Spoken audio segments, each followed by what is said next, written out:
Hello, welcome everyone. I'm going to show you here how you actually start about to go through mask, removing it. First of all, what you're gonna do is about to start to select the mask group. So whatever the mask group is really about to give you here some situation to add a certain rectangle or add a certain circle, and then I started to go and group them together. As you can understand, when you write Control A, and then I start to make it as mask. Now once you do that, you will actually see that it's really in the mask properties. So the mask group is really over here. Now we would like to start to remove mask, and then what you're gonna do is about to start to click on this mask. Now right click on it and then start to okay.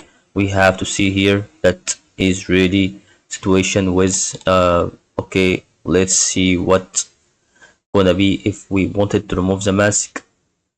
Wait a second. Okay, it tells me to right click and then remove the mask, but it actually doesn't give me here an option that it really removes the mask. So we can go to the plugin mask remove or mask remover,